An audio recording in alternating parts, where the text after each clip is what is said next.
Sécurité. La voix de Monique Mercier fusa, tranchante comme un éclat de verre à travers la quiétude du domaine en Provence. Faites sortir cette femme sur le champ. Son ton, habitué à un commandement sans réplique, résonna sous les platanes centenaires, faisant taire un instant le chant des cigales. L'air vibrait de son indignation.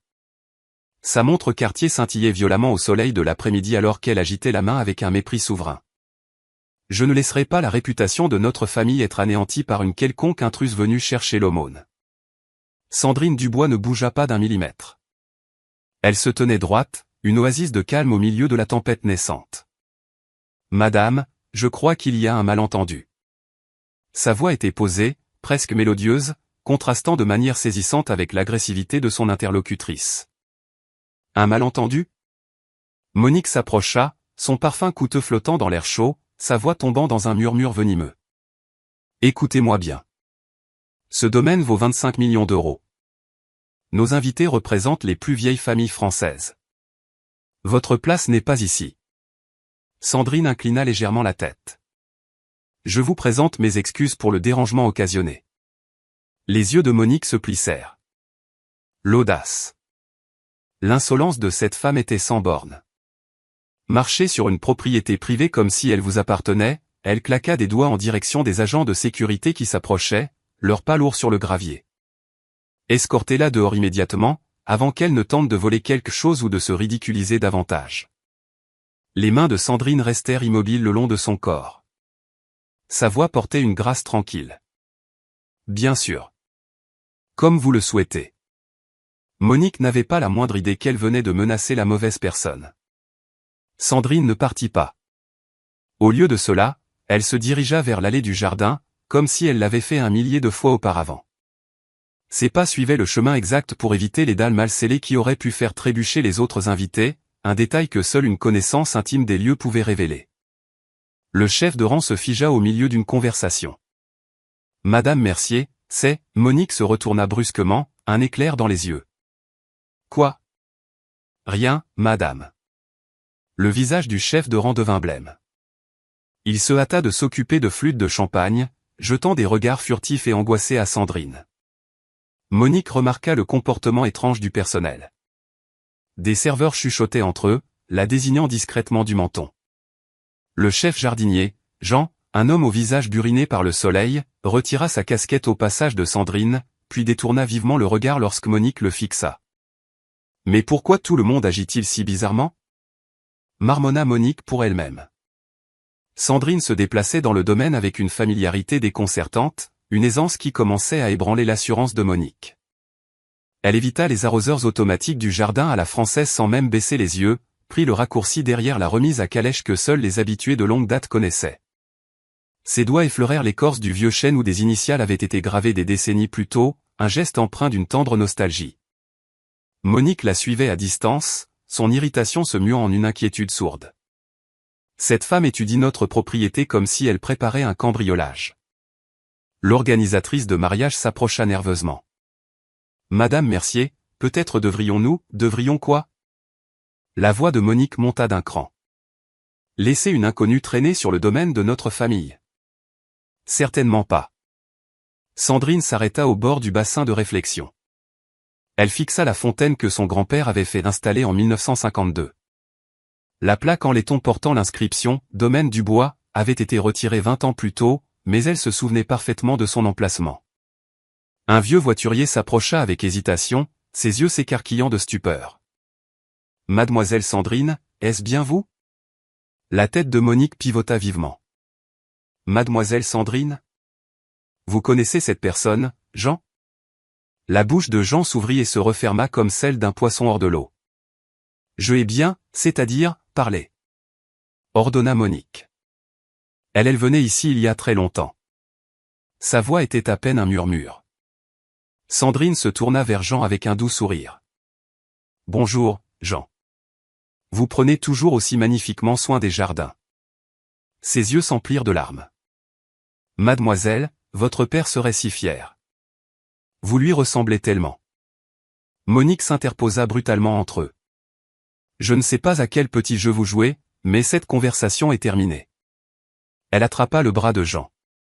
Retournez à votre travail, immédiatement. Sandrine observa la scène sans un mot. Son sang-froid restait parfait, même lorsque Monique traitait le vieil homme comme un objet lui appartenant. D'autres membres du personnel commençaient à la reconnaître. Des conversations feutrées se répandirent dans les zones de service. Le maître d'hôtel semblait sur le point de s'évanouir. Deux femmes de chambre se serraient le bras l'une de l'autre, murmurant des prières. « Mais qu'est-ce qui ne va pas avec tout le monde aujourd'hui » exigea de savoir Monique. La coordinatrice de mariage se racla la gorge. « Madame Mercier, la cérémonie commence dans 1 heure. Peut-être devrions-nous nous concentrer sur les derniers préparatifs. Pas avant que cette situation ne soit résolue. » Monique pointa un doigt accusateur sur Sandrine. « Elle rend tout notre personnel nerveux. Ils sont à peine capables de faire leur travail. » Sandrine poursuivait sa visite silencieuse de la propriété. Elle savait quelle latte du parquet grinçait dans l'allée, où se trouvait le coffre-fort caché derrière le portrait de la bibliothèque, quelle fenêtre de chambre offrait la meilleure vue sur le lever de soleil sur la Loire. Cette connaissance terrifiait le personnel bien plus que les menaces de Monique n'auraient jamais pu le faire. Monique remarqua leur peur et l'interpréta de travers. « Vous voyez, même eux savent que quelque chose cloche chez elle. » Sandrine s'arrêta à l'entrée arrière de la maison principale. La poignée de porte en laiton portait encore le monogramme de sa famille, bien que quelqu'un ait tenté de le limer. Elle traça les lettres estompées d'un doigt. Jean l'observait de l'autre côté de la cour, son visage un masque de culpabilité et de chagrin. La tempête arrivait, et Sandrine Dubois se tenait en son centre. Cela a assez duré. Monique traversa la terrasse d'un parageur, ses talons claquant sur le marbre comme des coups de feu. Sécurité, je veux qu'elle soit expulsée de la propriété à l'instant même. 2 gardes en uniforme s'approchèrent de Sandrine à contre-cœur. Madame, nous devons vous demander de nous suivre. Bien sûr. Sandrine se leva gracieusement du banc de jardin. La voix de Monique porta à travers la pelouse, délibérément forte. Je ne tolérerai pas que des intrus viennent perturber la célébration de notre famille. Le culot de certaines personnes est incroyable. Les invités les plus proches se tournèrent pour regarder, leur conversation s'interrompant en milieu de phrase. Y a-t-il un problème avec cette femme ? Demanda Bernadette Lefebvre en ajustant son collier d'émeraude. Monique saisit l'occasion. Elle s'est introduite sur notre propriété sans y être invitée, prétendant que sa place est ici. Son rire sonna comme du verre brisé. Comme si nous nous associerions à son genre de personne. La phrase flotta dans l'air comme un poison. Sandrine continua de marcher vers la sortie, flanquée par la sécurité. Sa colonne vertébrale restait droite, sa dignité intacte. Bon débarras, marmonna Robert assez fort pour que d'autres l'entendent. Ces gens n'ont aucun respect pour les limites. Sa femme hocha la tête d'un air approbateur. L'arrogance est stupéfiante, entrer sur une propriété privée comme si elle leur appartenait. D'autres invités se joignirent au chœur de désapprobation. Leurs voix devinrent plus audacieuses, plus cruelles. Elles cherchaient probablement des dons ou prévoyaient de voler quelque chose. On aurait dû appeler la police immédiatement. Sandrine s'arrêta au portail du jardin. Elle se retourna vers la maison, mémorisant les visages, prenant mentalement note de qui parlait, qui restait silencieux, qui détournait le regard de honte. Monique remarqua cette observation attentive. « Qu'est-ce que vous faites ? Pourquoi fixez-vous nos invités ? J'apprécie simplement le rassemblement. » La voix de Sandrine resta calme comme de la soie. « Apprécier ?» Le visage de Monique devint rouge de colère. « Vous voulez dire intimider ? Mettre nos invités mal à l'aise par votre présence. » Le photographe de mariage baissa nerveusement son appareil. Il avait capturé toute la confrontation, mais quelque chose lui disait que ces images pourraient avoir de l'importance plus tard. « Effacez ces photos !» aboya Monique. « Je ne veux pas que cette humiliation soit documentée. »« Oui, madame. » Il fit rapidement défiler les images sur son appareil, mais sans rien supprimer réellement. Sandrine remarqua cet échange avec intérêt. Son instinct de juriste cataloguait chaque détail. Jean, le jardinier, observait de derrière une haie, tordant sa casquette entre ses mains usées. D'autres membres du personnel regardaient depuis les fenêtres, leur visage marqué par la culpabilité. « Pourquoi tout le monde n'arrête pas de regarder ?» exigea Monique. Retournez au travail, vous tous. Les serveurs se dispersèrent mais continuèrent de jeter des regards à Sandrine. Leur malaise était évident pour quiconque y prêtait attention. Marie, une amie de Monique, s'approcha. « Ma chérie, qui était cette femme ?»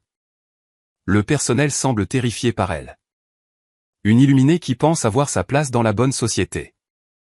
La voix de Monique dégoulinait de mépris. L'audace de s'introduire sur notre propriété sans invitation.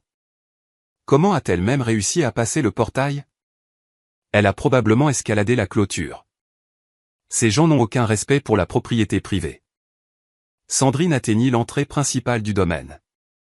Les grilles en fer forgé portaient le même blason de la famille Dubois qui ornait autrefois chaque bâtiment de la propriété. Elle passa ses doigts sur les volutes de métal que son arrière-grand-père avait commandés en 1924. Le garde de sécurité remarqua son geste. Son visage devint blanc.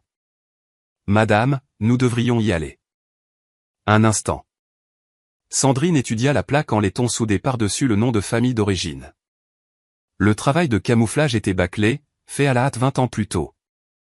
Derrière elle, les invités du mariage continuaient leur bavardage satisfait sur l'expulsion de l'intruse.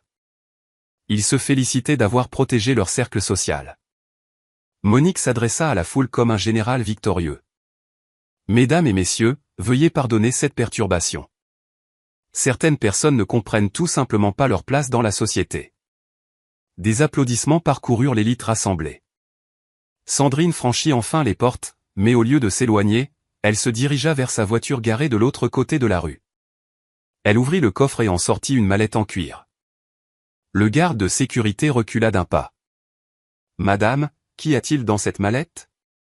Le sourire de Sandrine était petit et mystérieux. « Des documents. » Elle retourna vers les portes d'un pas déterminé. La véritable confrontation était sur le point de commencer. Sandrine repassa les portes, sa mallette à la main. « Et maintenant ?» La voix de Monique monta d'une octave. « Sécurité, elle est de retour. »« Madame, nous l'avons escortée dehors comme demandé. »« Alors escortez-la dehors à nouveau. » Le visage de Monique se décomposa de fureur. « Et cette fois, assurez-vous qu'elle ne revienne pas. » Mais Sandrine ne s'approcha pas du groupe principal. Au lieu de cela, elle se dirigea calmement vers une table vide en bordure de la réception et s'assit. Le comble de l'audace. Monique se tourna vers ses invités. Elle essaie carrément de s'incruster à la réception de notre mariage. Marie halta de manière dramatique. Devrions-nous appeler la police? J'y songe sérieusement. Monique sortit son téléphone. C'est du harcèlement à ce stade. Sandrine ouvrit sa mallette et commença à examiner des documents. Sa concentration était absolue, professionnelle. Qu'est-ce qu'elle lit? Robert plissa les yeux de l'autre côté de la pelouse. On dirait des papiers juridiques. Le sang de Monique se glaça. Des papiers juridiques? Qu'est-ce qu'elle pourrait bien? Elle s'interrompit. C'est probablement faux. Elle essaie de nous intimider avec des accessoires. Un serveur s'approcha de la table de Sandrine avec hésitation. Elle commanda un verre d'eau, parlant doucement. Monique marcha pour l'intercepter. Absolument pas. Ne servez rien à cette femme. Mais madame, elle est assise à une table de réception. Peu importe où elle est assise. Elle n'est pas une invitée. C'est une intruse. La voix de Monique porta à travers la pelouse. Personne ne la sert. Personne ne lui parle. Est-ce clair? Le serveur hocha nerveusement la tête et se retira. Les invités commencèrent à se rassembler en petits groupes, leur conversation devenant plus forte et plus vicieuse. Le culot de certaines personnes, penser qu'elle peut nous intimider avec cette mallette. Elle prévoit probablement de poursuivre quelqu'un. C'est ce qu'ils font. Sandrine continuait à lire, apparemment insensible à l'hostilité croissante. Monique coordonnait sa campagne comme une opération militaire. Elle chuchotait des instructions aux membres du personnel, signalait l'emplacement de Sandrine aux invités qui arrivaient, s'assurait que tout le monde savait qu'il fallait éviter le problème. Le photographe tournait autour de la réception, mais évitait soigneusement la section de Sandrine. Lorsque son objectif la captura accidentellement en arrière-plan, Monique apparut instantanément. « Je vous ai dit de supprimer toutes les photos de cette femme. Oui, madame. Je prenais juste des photos de la foule. Prenez-les depuis l'autre direction. Un groupe de jeunes mondains s'approcha de la table de Sandrine en ricanant. Excusez-moi, mais c'est un événement privé. Sandrine leva les yeux de ses papiers. Oui, je comprends. Alors pourquoi êtes-vous encore là? La meneuse, une blonde dans une robe rose valant plus que la plupart des voitures, Chloé Dupont, croisa les bras. Ce n'est pas un parc public. Vous avez tout à fait raison. La voix de Sandrine resta stable. Alors partez. Je le ferai quand ce sera approprié. Les amis de la blonde rirent d'un air moqueur. Quand ce sera approprié. Pour qui vous prenez-vous? Sandrine retourna à ses documents sans répondre. Quelle impolitesse. Chloé Dupont se tourna vers ses compagnes. Elles se croient trop bien pour nous parler. Leurs voix devinrent délibérément fortes. Certaines personnes n'ont aucune classe. Elle est probablement ici pour chercher des hommes riches ou pour voler la table des cadeaux. Monique observait avec approbation de l'autre côté de la pelouse. Parfait. Laissons-les s'en occuper. D'autres invités se joignirent à la campagne de harcèlement. Ils formèrent un cercle lâche autour de la table de Sandrine. Leur conversation était conçue pour humilier. J'ai entendu dire qu'elle a escaladé la clôture. La sécurité aurait dû l'arrêter immédiatement. Voilà ce qui arrive quand on est trop indulgent avec les intrus. Sandrine vérifia sa montre, prenant des notes sur un bloc-notes juridique. Son écriture était précise, méthodique. Elle prend des notes, chuchota quelqu'un avec urgence. Le cercle se resserra. Les voix devinrent plus vives. Qu'est-ce que vous écrivez sur nous? Vous ne pouvez pas enregistrer des conversations privées. C'est du harcèlement. Sandrine ferma calmement son bloc-notes. Je documente simplement mes observations. Documenter? Monique se fraya un chemin à travers la foule. Vous nous menacez? Pas du tout. Je maintiens juste des archives. Des archives de quoi, exactement? Le sourire de Sandrine était énigmatique. Des schémas comportementaux, des dynamiques sociales, des structures de pouvoir. La foule échangea des regards nerveux. La colère de Monique atteignit un point de rupture. Vous essayez d'intimider mes invités avec vos bêtises de psychologie amateur. Eh bien, ça ne marchera pas. Bien sûr que non. Sandrine se leva avec grâce. Ce n'est pas mon intention. Alors quelle est votre intention? Sandrine rassembla ses papiers méthodiquement. Observez comment les gens traitent ceux qu'ils perçoivent comme étant sans pouvoir. Sans pouvoir? Monique rit durement. Ma chérie, vous n'avez aucune idée de ce à quoi ressemble le vrai pouvoir. Vraiment? La question flotta dans l'air comme un défi. Monique sentit l'attention de la foule basculer. Sécurité. Faites-la sortir maintenant ou j'appelle la police moi-même. Attendez. Une nouvelle voix trancha la tension. L'inspecteur Nicolas Leroy s'approchait depuis le parking, son invitation de mariage visible dans sa poche de poitrine. Ses yeux se posèrent sur Sandrine avec une reconnaissance instantanée.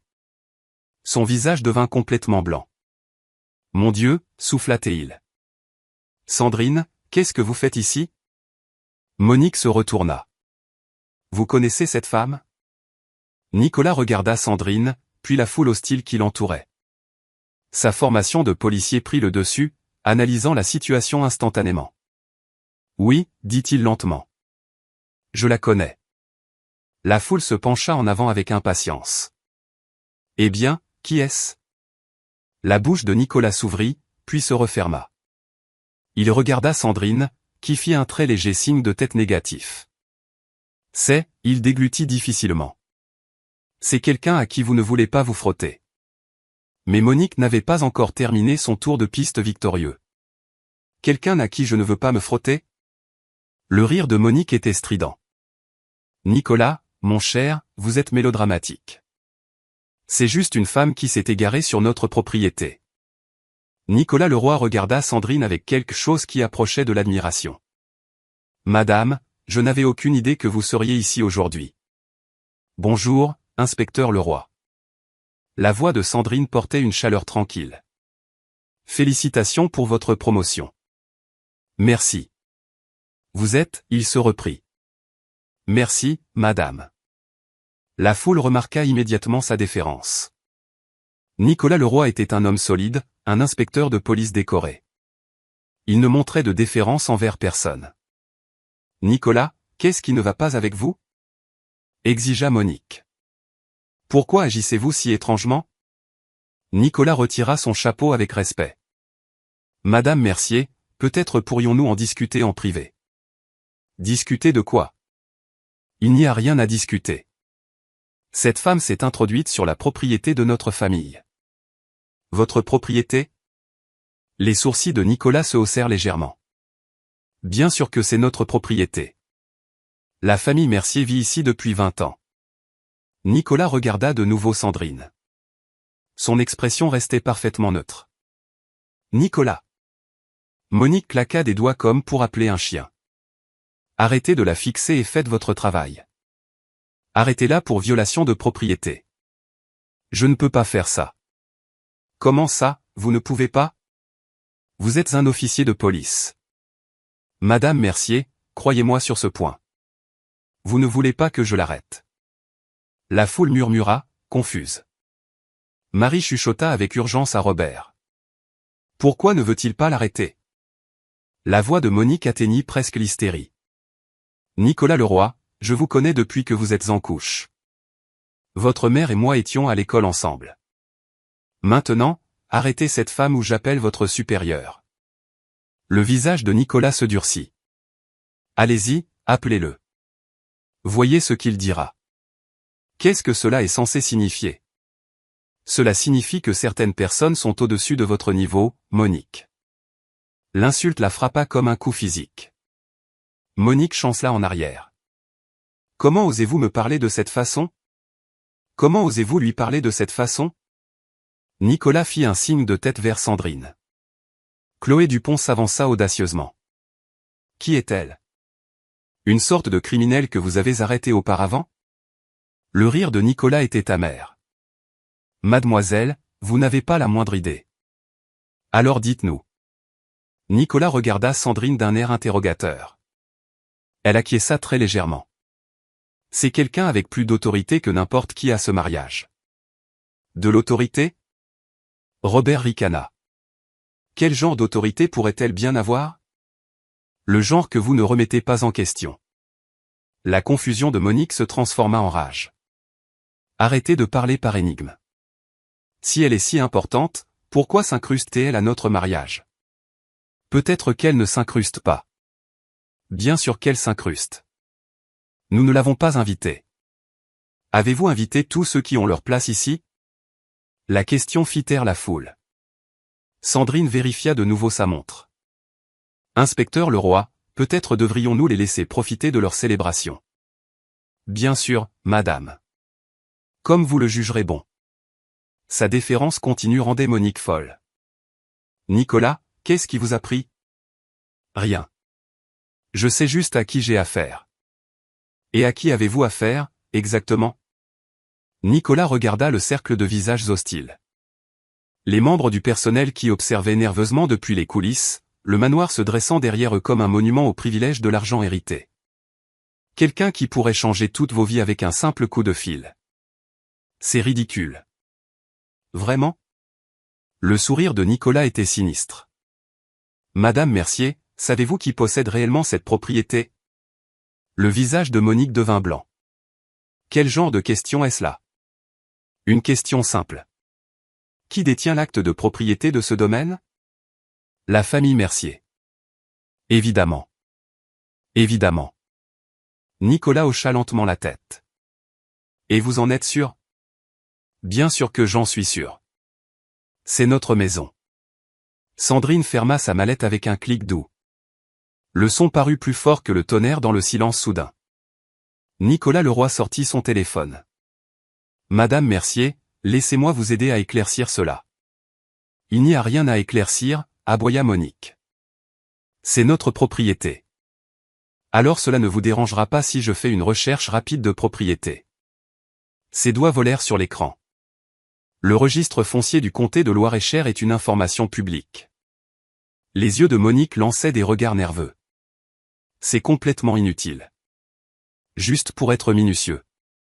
La formation de police de Nicolas se manifestait dans son approche méthodique. Voyons voir. 47, route de la Forêt, en Sologne. La foule se pressa, sentant le drame. Voilà. Le visage de Nicolas devint sombre. Intéressant. Qu'est-ce qui est intéressant? Exigea Marie. Nicolas regarda Sandrine, qui hocha la tête. Permission. Selon les archives du comté, cette propriété appartenait à l'origine à Jacques Dubois, achetée en 1924. C'est de l'histoire ancienne, balaya Monique d'un geste dédaigneux.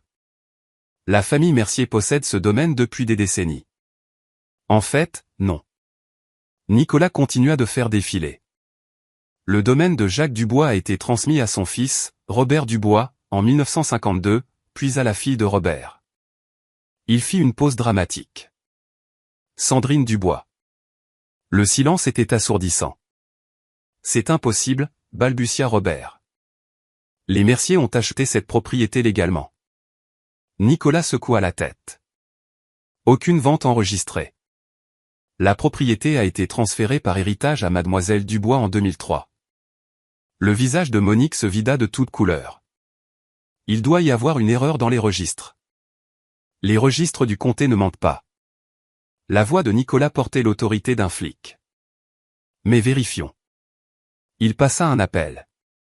Salut, Maria. Nicolas Leroy. Peux-tu me sortir le dossier complet du 47, route de la Forêt? Oui, je reste en ligne. Pendant qu'ils attendaient, Sandrine ouvrit de nouveau sa mallette. Elle en sortit un dossier en manille épais de documents. Que sont ces papiers? Demanda nerveusement Chloé Dupont. Actes de propriété, registres fiscaux, documentation sur l'héritage. La voix de Sandrine était calme comme une bibliothèque.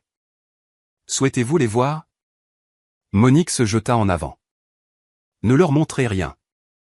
C'est une sorte d'escroquerie élaborée. Nicolas leva la main. Maria. Oui, je suis là. Il écouta attentivement. Oh. Aucune vente enregistrée. Impôt foncier payé par la fiducie Sandrine Dubois. Ses yeux s'écarquillèrent. Depuis combien de temps? 22 ans? Il raccrocha lentement. Eh bien? La voix de Monique se brisa. Mademoiselle Dubois paie les impôts fonciers sur ce domaine depuis 2003. La foule éclata en bavardage confus. C'est impossible, hurla Monique. Nous avons vécu ici. Nous avons entretenu la propriété. Sandrine parla pour la première fois avec une pointe d'acier. Sans permission. Sans quoi? Vous avez vécu sur ma propriété sans permission pendant 20 ans. Le monde de Monique bascula. Votre propriété? Votre propriété? Sandrine sortit un document de son dossier. Acte original signé par mon grand-père en 1924. Papier de succession de la succession de mon père. Registres fiscaux actuels. Elle les étala sur la table comme des cartes à jouer. Nicolas les examina professionnellement. Ils ont l'air légitimes. Sceaux officiels, signatures appropriées, tampons du comté. Ce sont des faux. La voix de Monique monta jusqu'à l'hystérie. Des faux élaborés conçus pour voler notre maison. Madame. La patience de Nicolas s'amenuisait. Avez-vous des documents prouvant que votre famille possède cette propriété? La bouche de Monique s'ouvrit et se referma comme celle d'un poisson. Bien sûr que nous en avons. C'est dans le coffre-fort quelque part. Alors peut-être devriez-vous aller le chercher. Sandrine vérifia de nouveau sa montre. Inspecteur Leroy, ne pensez-vous pas que les invités du mariage méritent de savoir la vérité sur l'endroit où ils célèbrent? La foule se déplaça mal à l'aise. Ils étaient venus pour un mariage mondain, pas pour un litige immobilier. Marie chuchota avec urgence. Monique, montre-leur simplement ton acte de propriété. Mets fin à ces absurdités. Ce ne sont pas des absurdités, siffla Monique en retour. Cette femme essaie de nous voler notre maison. Le téléphone de Nicolas vibra avec un texto. Il le lut, puis regarda Sandrine avec quelque chose qui frisait la révérence. Madame, je viens de recevoir des informations supplémentaires à votre sujet. Avec votre permission, devrais-je les partager? Sandrine réfléchit attentivement. Pas encore, inspecteur. Restons concentrés sur la question de la propriété. Bien sûr, madame. Sa déférence continue rendait la foule folle. Robert s'avança agressivement. Quelles informations supplémentaires? Qui est cette femme? Quelqu'un avec plus d'autorité que quiconque ici ne le réalise, répéta Nicolas. Monique voyait son contrôle lui échapper. Arrêtez d'être cryptique. Soit vous l'arrêtez pour violation de propriété, soit vous partez. Je ne peux pas arrêter quelqu'un sur sa propre propriété. Ce n'est pas sa propriété. Le cri de Monique résonna à travers la pelouse. Les invités aux tables éloignées se tournèrent pour regarder. Sandrine sortit un autre document. Plan cadastral de 1924. Notez les limites. Le chêne avec les initiales gravées marque le coin nord-est. Elle désigna le chêne massif où elle s'était arrêtée plus tôt. Le bassin de réflexion a été installé en 1952 pour commémorer le service militaire de mon grand-père. La plaque en laiton a été retirée il y a environ 20 ans, mais vous pouvez encore voir les trous de fixation. Chaque détail correspondait. La foule suivait ces descriptions comme une visite guidée. Les fondations de la remise à calèche ont été coulées par mon arrière-grand-père en 1920. Si vous vérifiez le sous-sol, vous trouverez ces initiales gravées dans le béton. JD 1920. Monique avait l'air sur le point de vomir. Vous avez fait des recherches sur notre propriété pour rendre votre histoire crédible. J'ai fait des recherches sur ma propriété pour récupérer ce qui est mien. Le mot « récupérer » frappa comme un coup de marteau. Jean, le jardinier, s'approcha lentement, sa casquette entre ses mains usées. Mademoiselle Sandrine, votre père serait si fier de la femme que vous êtes devenue. Jean, non. Monique se retourna brusquement. Ne vous avisez pas de lui parler. Madame Mercier, avec tout mon respect, la famille de cette jeune dame a construit ce domaine. Son grand-père a embauché mon père en 1945. Je travaille sur ces terres depuis 40 ans. La révélation plongea la foule dans un silence stupéfait. Sa famille possédait ce domaine quand la mienne était encore en Irlande, continua Jean tranquillement. Les Dubois étaient de bonnes personnes, des gens justes. Ils nous traitaient comme de la famille. Le visage de Monique se tordit de rage. Jean, vous êtes renvoyé. Faites vos bagages et quittez notre propriété. En fait, la voix de Sandrine trancha la tension, Jean travaille pour moi. Il le fait depuis 20 ans. Je paie son salaire par l'intermédiaire de la société de gestion du domaine. Une autre bombe explosa. Nicolas hocha la tête. Confirmation. Impôt foncier, salaire du jardinier, frais d'entretien, tout est payé par la fiducie Sandrine Dubois. C'est de la folie, cria Monique. Nous vivons ici. C'est notre maison. Vous avez été mes locataires, dit calmement Sandrine. Sans bail, sans permission, sans payer de loyer. Vous êtes-vous déjà demandé comment quelqu'un pourrait vivre sur une propriété qu'il ne possède pas pendant des décennies? Restez avec moi. Cela devient plus profond. Sandrine sortit le dernier document de son dossier.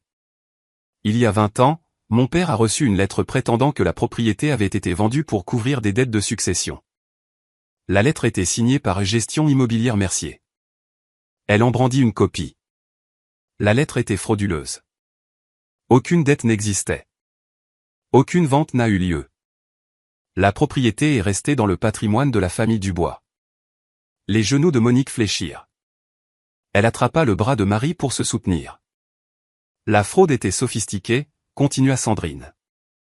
Faux documents, fausses correspondances juridiques, même des pots de vin pour retirer des registres publics. Les instincts de flic de Nicolas s'aiguisèrent.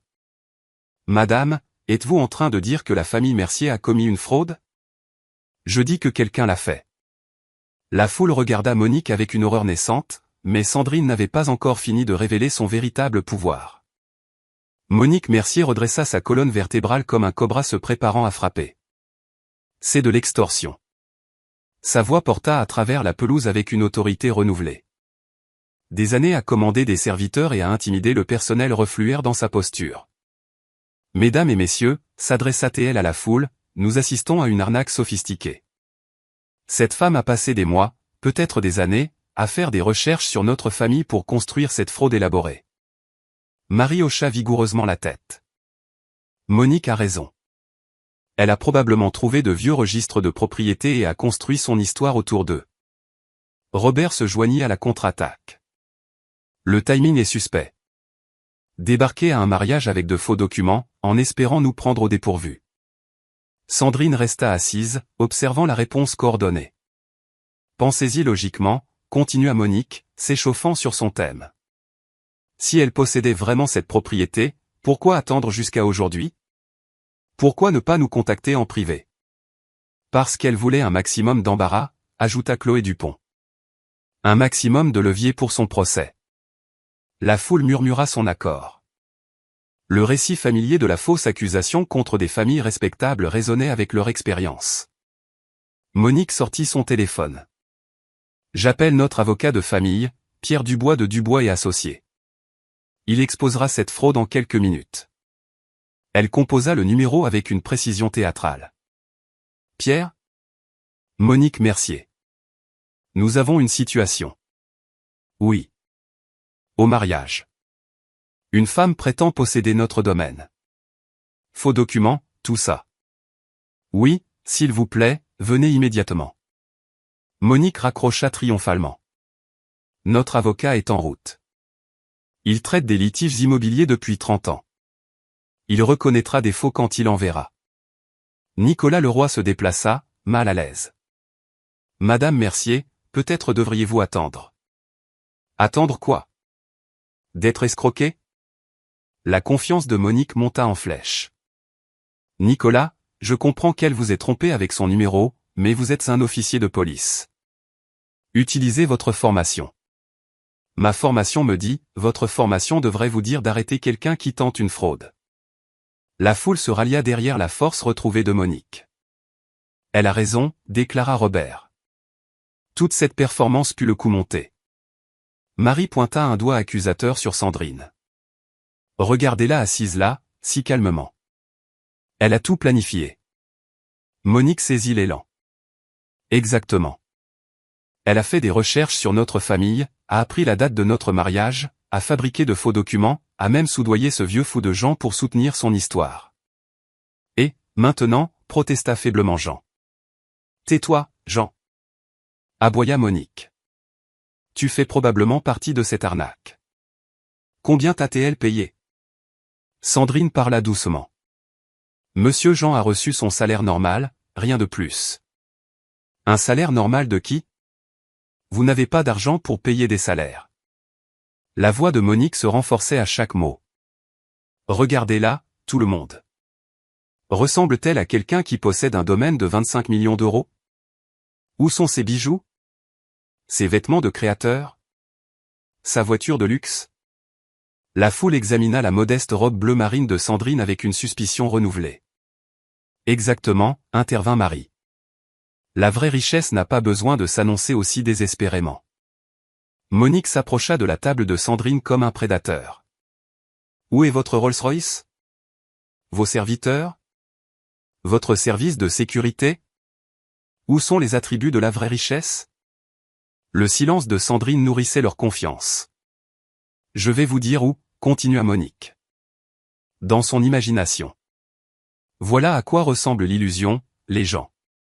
La maladie mentale combinée à une intention criminelle. Robert hocha la tête d'un air sage. Nous voyons cela tout le temps. Des gens qui ne peuvent pas accepter leurs conditions sociales, alors ils construisent des fantasmes élaborés. Chloé Dupont rit d'un air moqueur. Elle vit probablement dans un studio et rêve de posséder des domaines. Les attaques devinrent plus personnelles, plus vicieuses. L'arrogance est stupéfiante, ricana Marie, de penser qu'elle mérite ce que des familles prospères ont construit. Monique tourna autour de Sandrine comme un requin. Vous savez de quoi il s'agit vraiment? De jalousie. De la jalousie pure et simple envers les gens qui ont mérité leur succès. Madame Mercier, tenta d'intervenir Nicolas. Vous devriez vraiment arrêter. Arrêter quoi? De défendre la propriété de notre famille, notre réputation, notre droit de vivre sans harcèlement? La voix de Monique atteignit un crescendo. Cette femme a perturbé le mariage de notre fille, a traumatisé nos invités et a tenté de voler notre maison avec des documents falsifiés.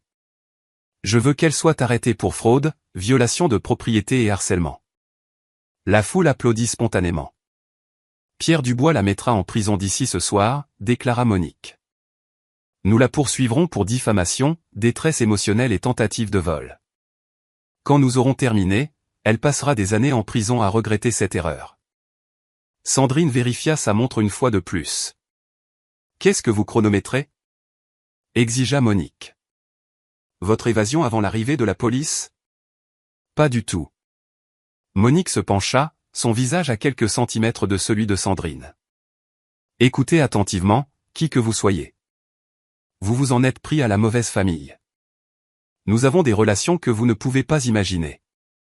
Des avocats qui vous détruiront. Des juges qui jouent au golf dans notre country club. Je vois. Vous ne voyez rien. Vous êtes sur le point d'apprendre comment fonctionne le vrai pouvoir dans ce pays. Monique se redressa triomphalement. L'argent parle, ma chérie, et nous en avons plus que vous n'en verrez en 10 vies. La foule acclama la domination de Monique, mais Sandrine Dubois vérifia sa montre une dernière fois et sourit. En fait, Madame Mercier, je pense qu'il est temps que vous appreniez comment fonctionne le vrai pouvoir. Elle ouvrit sa mallette et en sortit un unique dossier noir. Nicolas Leroy vit le sceau de la République française en relief sur la couverture et recula de 3 pas. Mon Dieu, murmura-t-il. Monique, arrêtez de parler, tout de suite. Mais Monique était ivre de sa victoire perçue. Quoi maintenant, Nicolas ? Un autre faux document ? Sandrine se leva lentement, le dossier noir entre ses mains. La véritable démonstration de pouvoir était sur le point de commencer. Sandrine fixa le dossier noir entre ses mains. Pendant un instant, le poids de 20 ans s'abattit sur ses épaules. Elle se souvint de l'appel de son père, ce matin terrible de 2004. Ma chérie, il est arrivé quelque chose à la maison. Sa voix était brisée, confuse. Ils disent que nous ne la possédons plus. Ils disent qu'il y avait des dettes, des problèmes juridiques. Je ne comprends pas, Sandrine. Mon père a construit cette maison de ses propres mains. Monique remarqua l'hésitation de Sandrine et bondit comme un prédateur sentant la faiblesse. Qu'est-ce qui ne va pas ? Vous avez des doutes sur votre petite arnaque ? La foule s'enhardit, sentant la victoire. Elle temporise, rit Robert, elle essaie probablement de trouver un moyen de s'échapper. Marie s'approcha. Regardez ses mains trembler. La culpabilité la ronge. Sandrine pensa aux funérailles de son père 3 ans plus tard. Il était mort en croyant toujours qu'il avait perdu le domaine familial. Mort en pensant qu'il avait failli à ses ancêtres, failli à sa fille. Papa n'a jamais pu revoir sa maison, murmura-t-elle. Le sourire de Monique devint sauvage. Qu'est-ce que c'était ? Vous vous apitoyez sur votre sort ? Mon père est mort en pensant qu'il avait tout perdu. Tant mieux. Peut-être que cela vous apprendra à ne pas convoiter la propriété des autres. La cruauté la frappa comme un coup physique. Le sang-froid de Sandrine se fissura enfin. Monique vit les larmes se former et se rapprocha pour l'achever.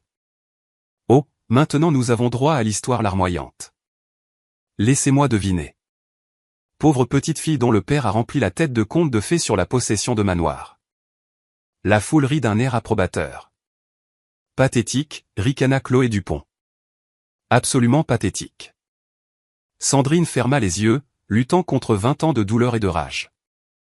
Monique se pencha de nouveau, sa voix un murmure vicieux. Votre père était probablement un ivrogne qui a joué au jeu le peu d'argent qu'il avait. Puis il vous a rempli la tête de mensonges sur un héritage imaginaire. Arrêtez. La voix de Sandrine portait à peine. Arrêtez quoi ? De dire la vérité ? Toute votre famille est probablement une longue lignée de perdants et de criminels. Marie se joignit à l'attaque. Regardez-la, Monique. Voilà à quoi ressemble l'échec. Voilà ce qui arrive quand les gens ne connaissent pas leur place. Sandrine se souvint des histoires de son grand-père sur la construction de ce domaine. L'immigration de son arrière-grand-père de Virginie. 4 générations d'histoires de la famille Dubois enracinée dans ce sol. Tout volé. Tout nié. Tout moqué par ces gens qui avaient vécu sur ces terres comme des parasites. Monique tourna de nouveau autour d'elle. Vous savez quelle est la partie la plus triste? Vous avez réellement cru à votre propre fantasme. Vous vous êtes convaincu que vous méritiez quelque chose que vous n'aviez jamais gagné. Cela doit être une maladie mentale, ajouta Robert. Les gens normaux ne construisent pas ces délires élaborés. Le dossier fédéral semblait lourd dans les mains de Sandrine. D'un simple coup de fil, elle pourrait détruire chaque personne à ce mariage. Accusation de fraude, d'évasion fiscale, de conspiration. Elle avait le pouvoir d'envoyer Monique en prison pour des décennies. Mais la voix de son père résonnait dans sa mémoire. Ma chérie, souviens-toi toujours, le pouvoir sans miséricorde n'est pas du pouvoir. C'est juste de la vengeance. Avez-vous déjà été poussé si loin que vous vouliez utiliser toutes les armes à votre disposition? Dites-moi dans les commentaires ce que vous feriez. Monique prit le silence de Sandrine pour une reddition. Enfin, vous acceptez la réalité. Prête à admettre que tout cela n'était qu'un mensonge pathétique. Sandrine ouvrit les yeux. Les larmes avaient disparu, remplacées par quelque chose de beaucoup plus dangereux. Un calme judiciaire. Madame Mercier, vous avez mentionné que l'argent parle. Et comment? Et que vous avez des relations que je ne peux imaginer. Plus que vous n'en verrez jamais. Sandrine se leva lentement, le dossier noir tenu comme une arme. Vous avez mentionné des juges qui jouent au golf dans votre country club. Le sourire de Monique s'élargit. Les meilleurs que l'argent puisse acheter. Intéressant. La voix de Sandrine portait un nouveau ton qui fit reculer Nicolas Leroy. Parce que je me posais une question. Laquelle, ma chérie? Sandrine ouvrit le dossier fédéral, révélant le sceau doré à l'intérieur. Je me demandais ce que ces juges diraient s'ils savaient que vous commettez une fraude fiscale et une escroquerie en bande organisée depuis 20 ans. Le sourire de Monique vacilla. Fraude fiscale? De quoi parlez-vous? La transformation de Sandrine était complète. La fille en deuil disparut. La juge émergea. Je pense qu'il est temps que nous discutions de vos vrais problèmes, Madame Mercier. Le sceau de la République française brillait sous le soleil de l'après-midi. Nicolas Leroy le reconnut instantanément. Sa formation de policier prit le dessus alors qu'il lisait la désignation officielle en relief en or. Oh mon Dieu!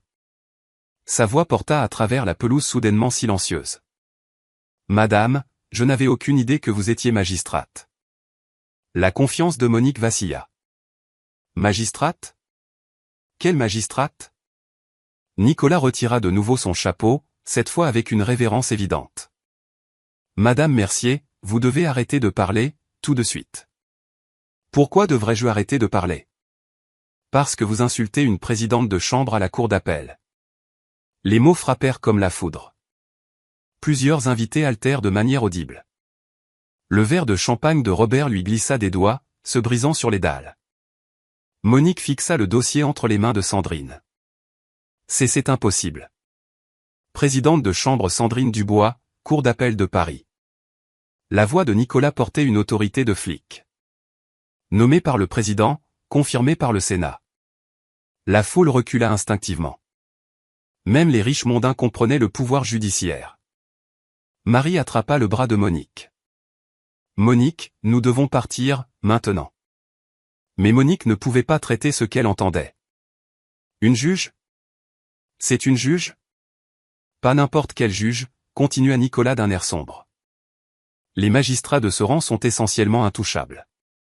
Chloé Dupont avait l'air sur le point de s'évanouir. Nous avons crié sur une présidente de chambre. Vous avez crié sur quelqu'un qui pourrait vous envoyer en prison, corrigea Nicolas. Le photographe sortit de derrière une haie, appareil photo à la main. J'ai tout filmé, toute la confrontation. Monique se tourna vers lui. Effacez ces photos immédiatement. En fait, balbutia le photographe, je pense que je devrais les préserver, vous savez, comme preuve. Jean s'approcha de Sandrine avec respect. Madame la présidente, votre père serait si fier. Il a toujours dit que vous seriez quelqu'un d'important. Merci, Jean. La voix de Sandrine portait une dignité judiciaire. Vous avez pris un soin excellent de la propriété. D'autres membres du personnel sortirent de la maison. Le maître d'hôtel, 2 femmes de chambre, le chef de rang, tous s'approchèrent avec une déférence évidente. Madame la présidente, parla le maître d'hôtel avec précaution, nous avons toujours su que c'était le domaine de votre famille. Nous espérions que vous reviendriez. Monique regarda avec horreur son propre personnel l'abandonner. Vous saviez tous. Vous l'avez su tout ce temps. Madame, nous avons essayé de vous le dire, expliqua le chef de rang, mais vous n'avez jamais écouté. L'inspecteur Leroy vérifia son téléphone. Madame la présidente, je viens de recevoir un message de mon capitaine, si vous avez besoin d'aide pour cette affaire. Merci, inspecteur. Cela pourrait être nécessaire. La dynamique du pouvoir s'était complètement inversée. Monique se retrouva entourée de personnes qui se référaient désormais à l'autorité de Sandrine. Un homme plus âgé bien habillé s'approcha depuis le parking. Excusez-moi, je cherche la cliente de Pierre Dubois. Quelque chose à propos d'un litige immobilier. Monique agita frénétiquement la main. Pierre, par ici. Dieu merci, vous êtes là. L'homme s'arrêta net en voyant Sandrine. Sa mallette lui tomba des mains. Madame la présidente Dubois. Sa voix se brisa de terreur. Qu'est-ce que vous faites ici? Sandrine sourit froidement. Bonjour, maître Dubois. Je crois que vous représentez Madame Mercier. L'avocat regarda Monique et Sandrine comme un animal piégé. C'est-à-dire il semble y avoir une certaine confusion. En effet, il y en a une. L'autorité judiciaire de Sandrine remplit l'espace. 20 ans de confusion. Monique réalisa que son avocat était terrifié par son adversaire. Pierre, qu'est-ce qui ne va pas avec vous? Dubois essuya la sueur de son front. Monique, nous devons en discuter en privé. Discuter de quoi en privé? De votre situation juridique, qui vient de devenir très compliquée. Les invités du mariage regardaient avec fascination le monde de Monique s'effondrer autour d'elle. Mais Sandrine n'avait pas fini de révéler toute l'étendue de son pouvoir. Pierre Dubois tira Monique à part désespérément. Nous devons partir immédiatement. Partir? Pourquoi quitterions-nous notre propre propriété? Le visage de Dubois devint cendré.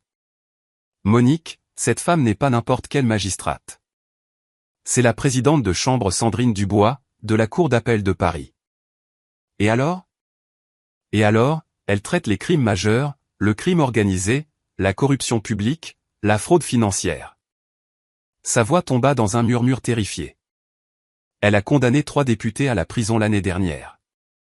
Le monde de Monique bascula. Ça ne peut pas être vrai. C'est pire. Dubois vérifia son téléphone frénétiquement. Selon ses archives judiciaires, elle a présidé des dizaines d'affaires de fraude immobilière. Son taux de condamnation est de 97%. La couleur quitta le visage de Monique. Sandrine s'approcha lentement, sa présence judiciaire désormais indéniable. Maître Dubois, je crois que votre cliente a des questions sur la propriété. Madame la présidente, je suis sûr que tout cela n'est qu'un malentendu. Vraiment? Sandrine ouvrit complètement son dossier fédéral. Parce que j'ai une documentation complète sur la fraude fiscale, l'escroquerie en bande organisée, l'évasion fiscale et le complot en vue de voler un domaine public de l'État. La mallette de Dubois tremblait dans ses mains. Domaine public de l'État? Ce domaine comprend des zones humides protégées par la loi française sur l'environnement. L'occupation non autorisée constitue un crime. Monique comprit enfin l'ampleur de son désastre. Un crime. 20 ans de crime. La voix de Sandrine portait une autorité de salle d'audience. Avec des preuves d'intention de frauder, de dissimulation systématique et de corruption de fonctionnaires. Les invités du mariage regardaient avec une fascination horrifiée leur hôtesse devenir une accusée. Madame la présidente, balbutia Dubois, peut-être pourrions-nous discuter d'un arrangement. Un arrangement? Le rire de Sandrine était d'un acier judiciaire glacial. Maître Dubois, votre cliente vient de passer la dernière heure à m'humilier publiquement, à me menacer et à tenter de me faire arrêter sur ma propre propriété. Monique attrapa le bras de Dubois. Faites quelque chose. Il n'y a rien que je puisse faire. C'est une présidente de chambre sur sa propre propriété, que vous occupez illégalement. Une agitation près de la zone de la cérémonie attira l'attention de tous. Le marié s'approcha avec sa nouvelle épouse, toujours dans leur tenue de mariage.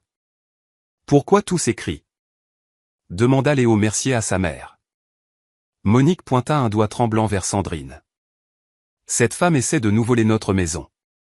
Léo regarda Sandrine et se figea. Son visage devint aussi blanc que celui de sa mère. Madame la présidente Dubois. Sa voix était à peine un murmure. Sandrine hocha la tête formellement. Bonjour, monsieur Mercier. Félicitations pour votre mariage. La foule sentit une autre révélation se préparer. Monique les regarda tour à tour. Tu la connais aussi? Les mains de Léo tremblaient visiblement. Maman, nous devons parler en privé. Parler de quoi? Il y a 3 ans, j'ai comparu devant le tribunal de la présidente Dubois. Les genoux de Monique fléchirent. Quoi? Pour des accusations de blanchiment d'argent. Je risquais 25 ans de prison. La voix de Léo se brisa d'émotion. La présidente Dubois a fait preuve de clémence. Elle m'a condamné à des travaux d'intérêt général au lieu de la prison. La révélation explosa comme une bombe nucléaire. Elle m'a sauvé la vie, maman. J'aurais passé mes meilleures années en prison sans sa compassion. Monique fixa Sandrine, complètement choquée. Vous êtes la juge qui a choisi la réhabilitation plutôt que la punition pour votre fils, confirma Sandrine. Qui a cru qu'il méritait une seconde chance? Léo se tourna vers les invités rassemblés. Mesdames et messieurs, la présidente Sandrine Dubois est la raison pour laquelle je suis libre d'épouser la femme que j'aime aujourd'hui. L'ironie était dévastatrice. Monique avait passé l'après-midi à attaquer la femme qui avait sauvé l'avenir de son fils.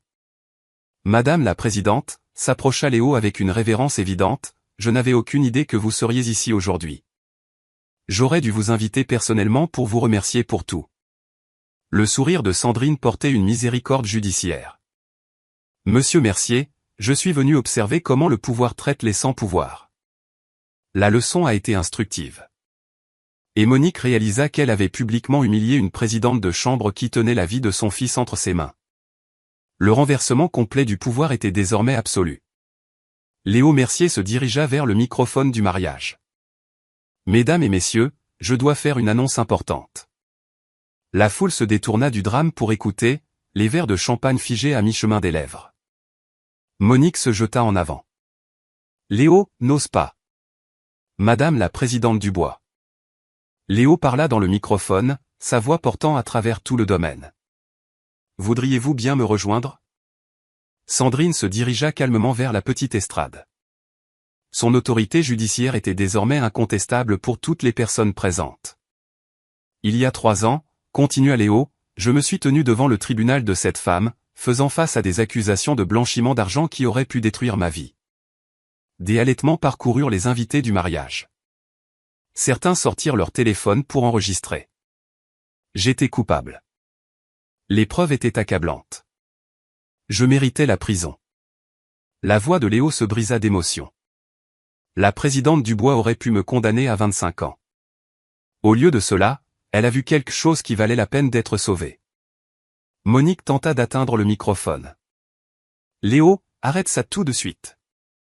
Elle m'a condamné à des travaux d'intérêt général, à ordonner un suivi financier, à exiger la réparation aux victimes. Léo regarda directement Sandrine. Mais surtout, elle m'a donné l'espoir que les gens peuvent changer. La foule écoutait dans un silence stupéfait. Madame la présidente, j'ai passé 200 heures à servir des repas dans des refuges pour sans-abri à cause de votre sentence. J'ai appris ce qu'est la vraie pauvreté, ce que signifie la vraie lutte. Sa voix devint plus forte. Vous n'avez pas seulement sauvé mon avenir, vous avez sauvé mon âme. Sandrine hocha la tête gracieusement, mais ne dit rien. Léo se tourna pour faire face à la foule. Pendant la dernière heure, vous avez tous vu ma famille traiter la présidente Dubois avec mépris, cruauté et irrespect. Le visage de Monique brûlait d'humiliation. Léo, s'il te plaît. Vous nous avez vu attaquer une présidente de chambre sur sa propre propriété, la propriété que nous occupons illégalement depuis 20 ans. La foule se déplaça mal à l'aise, réalisant sa propre complicité. La présidente Dubois a le pouvoir d'envoyer toute notre famille en prison. Évasion fiscale, fraude postale, escroquerie en bande organisée. Elle pourrait nous détruire complètement. Dubois chuchota avec urgence à Monique. Nous devons plaider coupable immédiatement. Léo regarda Sandrine avec une révérence évidente. Madame la présidente, ma famille vous doit tout. Notre liberté, notre avenir, nos vies mêmes. Il se retourna vers la foule. Mesdames et messieurs, nous célébrons mon mariage sur une propriété qui appartient de droit à la femme que ma mère vient de passer une heure à essayer d'humilier. Le silence était absolu. Présidente Dubois. La voix de Léo se remplit d'émotion.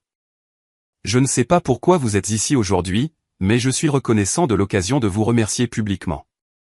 Il retira le microphone de son support et se dirigea vers Sandrine. Madame la présidente, souhaitez-vous vous adresser à nos invités? Sandrine prit le microphone avec un calme judiciaire. Monsieur Mercier, merci pour votre honnêteté. Sa voix porta à travers le domaine avec une autorité tranquille. Mesdames et messieurs, je suis venu ici aujourd'hui pour récupérer la propriété de ma famille. Monique s'effondra sur une chaise.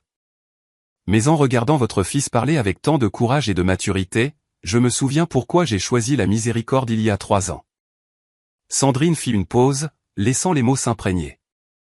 La justice ne consiste pas en la punition. Elle consiste en la responsabilité, la réparation et le changement. Elle regarda directement Monique. Madame Mercier, vous avez vécu sur ma propriété pendant 20 ans sans permission. Vous avez commis plusieurs crimes graves. Vous avez volé l'héritage de ma famille. Monique tremblait visiblement. Cependant, continua Sandrine, la transformation de votre fils me donne l'espoir que les gens peuvent apprendre de leurs erreurs. La foule se pencha en avant, sentant une décision. La miséricorde judiciaire de Sandrine était sur le point de remodeler toute leur vie. Sandrine rendit le microphone à Léo. Je fais don de ce domaine à votre famille, annonça-t-elle, à certaines conditions. Le soulagement de Monique fut palpable jusqu'à ce que Sandrine continue. Madame Mercier, vous présenterez des excuses publiques à chaque membre du personnel que vous avez menacé aujourd'hui. Vous créerez un fonds pour l'entretien des terrains qui honorera l'héritage de la famille Dubois, et vous ne traiterez plus jamais personne comme étant indigne de votre considération. Monique hocha la tête frénétiquement. Oui, Madame la présidente. N'importe quoi. De plus, Jean recevra une reconnaissance formelle pour ses 40 ans de service fidèle. Le blason de la famille Dubois sera restauré à sa juste place, et ce domaine accueillera un fonds de bourse annuel pour les étudiants défavorisés. La foule observa la transformation complète de Monique, de prédatrice à pénitente. Maître Dubois, votre cliente signalera volontairement les irrégularités fiscales aux autorités. La coopération maintenant pourrait réduire les conséquences plus tard.